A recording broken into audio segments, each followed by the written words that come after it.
All right, we got Alex Grinch with us. We'll start with Ryan Aber. Yeah, Alex, I feel like I got to start with the defensive pressure that y'all put on with the defensive front. The varying angles, players, things like that. Was that ideal for you going into this game? No, it was, and I think we've talked about the disruption up front. I think in some ways it's been kind of been a steady build. I think part of it, what happens is, are you okay with just getting there once, and then it kind of becomes that I don't know, feeding off of each other. Maybe the name of friendly competition, even that name the player, but Nick Bonitto gets production. Well, now I got to go get mine. Type of mentality. And so, no, when you can be as disruptive in the front as we were tonight, obviously it doesn't get much more ideal than that. And was pleased with one, the numbers, and then number two, which I haven't seen all of those, but certainly know we had our fair share. And then to your point, it wasn't just circle one guy that had that impact. And so that's something that certainly thrilled about. Appreciate it, Alex. Jason Kersey. Hey, Alex, what went into, I guess, what did David Agwegbu do this week in practice to earn the start over a guy in Deshaun White who's been starting for you for a long time? Yeah, Deshaun's been a little bit banged up, and so that's just something that one credit goes to David, to give us that opportunity. But that's just something, as much as anything, a little bit from an injury standpoint, and combined with David playing at a higher and higher level. And so, no, that's a good thing when someone goes off the field last Saturday night and is a little bit limited over the course of the week of preparation. And you have what's available to you is someone that we think is equally aptable in terms of being a starter for us. So he continues to get better. James Hale. Alex, you had a great night, as you pointed out. You talked about your pass rush, but so many different guys, and so many different guys are contributing. The depth that you've always wanted to develop looks like, or it seems like, is really coming on for you. Well, certainly in our front. I think we mentioned it maybe this last week or at one point talking. We're not having a lot of conversations on the sideline as to who's in the game at that particular time, and whether it's a third down situation or even just a normal down situation, that certainly is nice and something that you'd like to have at 11 spots, and maybe you never do, but certainly right now we were getting that production in our front, and the thing I would highlight with them as much as anything, one of the and might be the biggest maybe positive as I look at the last couple of weeks is just the increased consistency of it. We've seen it at times, and again, specific to this year, or maybe in spurts through a couple quarters, and what done a better job of is these guys being more consistent in that, able to do it, through the duration of a game, and so that's something that's obviously got to continue. Thanks, Alex. Brandon Drum. Hey, Alex. Just out of curiosity, last year you guys put a lot of emphasis on these turnovers. This year they're happening for you guys. Is it because of the pass rush? Is it because of the pressure up front? Is it because the people are making plays? I asked Lincoln the same. He says these people are just taking advantage of the situation. What's your overall thought on that? Yeah, I think that would be the chief thing that's maybe a little bit different is the opportunities that presented themselves. A number of times this year, and I think back to certain games where, we got two hands on the football and we don't come down with it. And so, is there one specific thing? I don't know that it is. I hope maybe, losing a couple games that we fell short in turnover margin, maybe that's a little bit of a wake up that when we say takeaways equal victory, because they did for our opponents. Right, and so I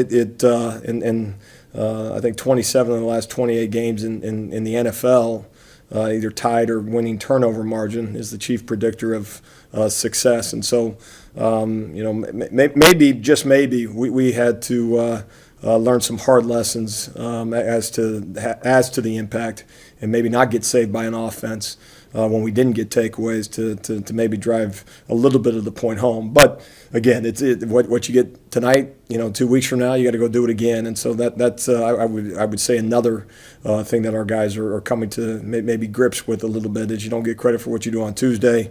And if you had a takeaway 3 weeks ago, you got to do it again on each and every Saturday. And there's still more out there. I mean, you see it just like I see it. Loose balls and some of those things, and it's going to have a major impact how we finish the season.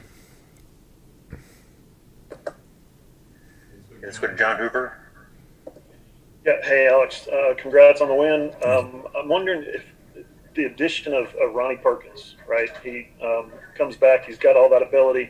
Can you describe how he changes maybe blocking schemes and how he frees things up for other guys, maybe on the other side of the line of scrimmage or pressure inside? Well, it does. I mean, any time that you can not get a defense cut in half. In that, from an offensive perspective, you kind of can say, okay, as long as we handle this side of a defense, maybe in the pass rush, for instance, then our success rate in the pass game is going to go up. And so what I mean by that is, you're going to have to block all four up front. Obviously, there's always the threat of pressure. You're going to have to make a decision where you think you can get it done with your five, because what you see in college football so much now is it used to be not commonplace to always get five guys out in routes. The back would stay in, six-man protections and those things. Well, college football these days, it's tough to talk an offense into consistently keeping six in to protect the quarterback, which means you got to defend five. You go through the numbers game and you're defending five in coverage. It can put some stress on some of the things that you coverage-wise. Which means what? If you can get pressure with four, and then the numbers game kind of goes back in your favor, or at least gives you a chance to kind of equate some of those things. And so, not being able to split a defensive half, like I mentioned, is a critical thing. And I think there's certainly a respect factor for him coming off the edge. And one weekend we don't have that disruption in our front. We're going to have a different conversation after at the end of the game. And so that's something we're going to continue to work to do. Gary Murdoch.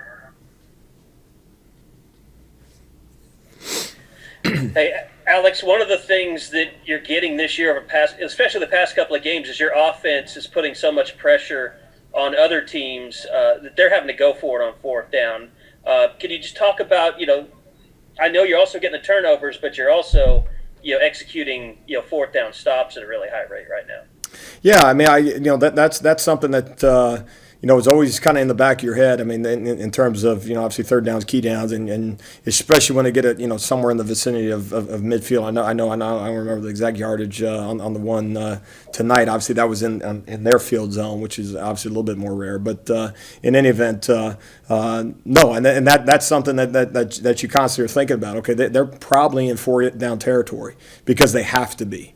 As opposed to if we get the stop, they're obviously going to likely kick some type of kicking play after that, which, part of that goes in your thought process. How can we create a negative play on third down? That's pressure. It's easy to say. What you don't want to do from a call standpoint is you don't want to, it's not overly easy to say, well, if we call this, we're going to get a negative play. I mean, there's obviously factors that go into it, but that is part of your process. If you play drop 8 and you play soft coverage and they get a 9-yard gain on 3rd and 12, what did we just buy? Possibility of a fourth down situation. And so, no, that absolutely factors in. Thanks, Alex. I think that was me. But Alex, I asked Lincoln this. Your line, the sidelines are so engaged late in these games, last week and this week when the games are out of hand. What does that say about these guys in this group? Well, I think you see a team that it is getting closer and closer. What is probably naive on everybody's part is because everybody's dealing with the pandemic, so everyone's dealing with it. So that just simply means that you just go figure it out as coaches and as players. But there's there's a real reason you have off seasons. And if we didn't think there were reasons, we found out, and everybody's finding out why we do so much of the stuff that we do together as a team, as simple as the winter workouts. And being in the weight room together and all those things. And so, this year just, the circumstances created one for all of us where you're building a team kind of during the season, which is a little bit obviously different. Maybe we may never have to do this again. But I think you're seeing that a little bit. You like to think you're always there. No, we were a team 6 weeks ago and 7, and to a point you were. But no, I think that's constantly growing. I absolutely do. You add new pieces and all those things, and so that because I agree with you. I think the energy on the sideline has been good, and guys rooting for each other and all those things, and so no, that's something that's got to continue. Thanks, Alex. Ryan Aber. Yeah, Alex, we saw you use a couple of freshman linebackers relatively early in the game in Shane Witter and Brennan Walker. What have you liked about what those two guys are doing entering this week, and what do you think of their performance tonight? Yeah, just practicing better, and Brendan is a guy that has really flashed in a lot of ways in practice, and it's a trust element of things, and part of it is who you're taking off the field to get that individual in. For instance, in Brendan's case, you got Nick Bonitto, you got John Michael Terry, and so we're going to take them off to put Brendan in. Well, that's a lot of pressure on Brendan to practice a certain way that we're going to do those things, and some of it's just the force feeding. We got to do that. We got to keep kind of pushing the envelope in terms of those young guys in our program, because they're never going to be ready if we don't continue to get them ready. And in Witter's case, was one of those individuals that again, wasn't with us for a stretch of time in a very developmental, critical developmental stage in terms of getting ready for this season. And so just a guy that's been available, been practicing, keep working. I thought he flashed tonight. Couldn't be more thrilled for him, and again thrilled for us to see him. He made that play on that fourth down scenario. And that's that. And quite frankly, that's not a play we practiced. It wasn't. I mean, defensively it was, but not. We didn't anticipate speed option. He's a backside backer, and oh, by the way, he just runs over there and puts a lick on him. So that's good. And again, and part of it's the message to all those guys. You practice the right way, we'll put you on the field. Appreciate it, Alex. James Hale. Alex, early in the year, it was frustrating. You were frustrated that your guys didn't catch a lot of interceptions, didn't make and finish plays that way. But over the last couple of days, they're catching the ball, they're making plays, they're jumping on opportunities in the secondary. Buki had a couple of today. That's a positive step for your defense, isn't it? Well, it is, and some of that's just the we talk about eye control. One of the things we talked about, in fact, this week, and believe me, it's not because I mentioned it that they did it, but eye control on in zone coverage, you're looking at the quarterback and he's going to take you to your play. Okay, that's critical. Eye control on your receiver when you're in man coverage, that's critical. But eye control also when the ball's in the air, eye control on the football. To snap your eyes in critical situations. I'm in man coverage. I'm at the reception point. The ball is coming. I snap my eyes back for the football. Not I'm surprised by the ball. That's the whole reason I covered the guy. Was hoping that they would throw it my way. Same thing in zone coverage. I'm not just a cone. I'm not just a space eater out there. I'm there to make the play when the ball's ultimately thrown somewhere in the vicinity of my zone. And so that's just something that I think the guys are doing a better job of. Some of it might be from a confidence standpoint, which obviously plays into so many things. And so that I thrill for them that they're getting some of the production that they're working towards. Thanks. Time for one more question. Let's go back to John Hoover. Sorry, Alex, I just wanted to ask a follow-up about Ronnie. Does he get guys to play better? Does he exhort players around him beyond just the one-on-one blocking schemes? Does he actually get them to play harder?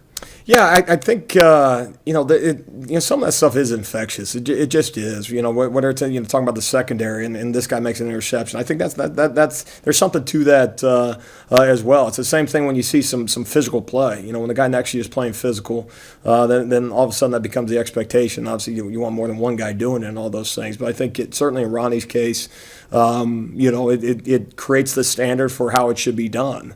And what happens when you turn on the video, it becomes real self-evident when one guy's playing at this speed and everyone else is playing at this speed, you got if you're a competitor at all, you're going to say, well, I need to raise my game because I want to look like that guy. And like I continue to mention, in best case scenario, we're talking about 11 different guys in all those different realms. Whether it's in the linebacker room, you think about it a year ago, like man, we look awfully slow next to Kenneth Murray for real reasons. But in any event, same thing the secondary and all those. But specific to the front, all of a sudden that becomes a standard. And if you don't look like that, man, do you look like a slow football player, which you never want to be accused of. And so, that is good because I do. Nick Bonitto getting 3 sacks tonight.